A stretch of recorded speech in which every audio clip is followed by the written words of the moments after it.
দেখুন আমি আজকে পাট শাক নিয়ে নিয়েছি আর ডাল নিয়ে নিয়েছি, মুসুরির ডাল।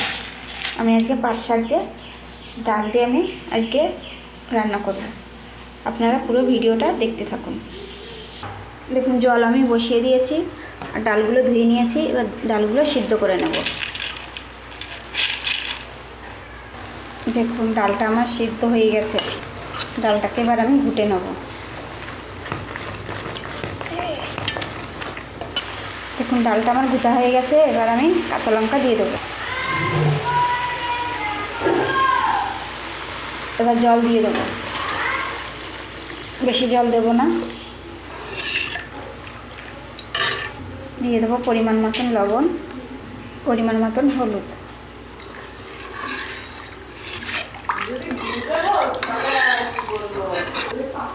ডালটা এবার একটু ফুটিয়ে নেব।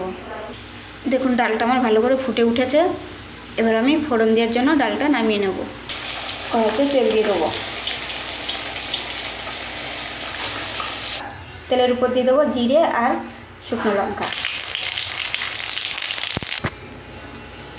দিয়ে দেবো পেঁয়াজ আর রসুন।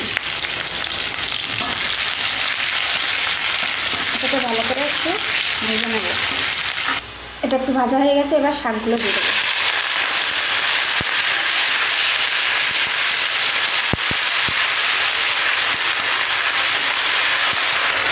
আমার ডালটা দিয়ে দেবো।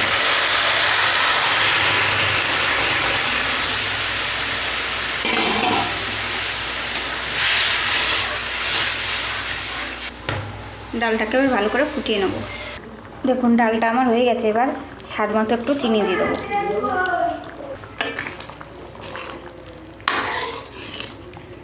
দেখুন আর ডালটা কিন্তু আমি বেশি ঘুটিনি, হালকা ঘুটে করেছি ডালটা। দেখুন এবার আমি নামিয়ে দেবো। দেখুন ডালটা আমার হয়ে গেছে, আমি নামিয়ে নিয়ে এসেছি। আপনাদের যদি এই রেসিপিটা ভালো লেগে থাকে তাহলে লাইক, কমেন্ট, শেয়ার এবং সাবস্ক্রাইব করে দেবেন।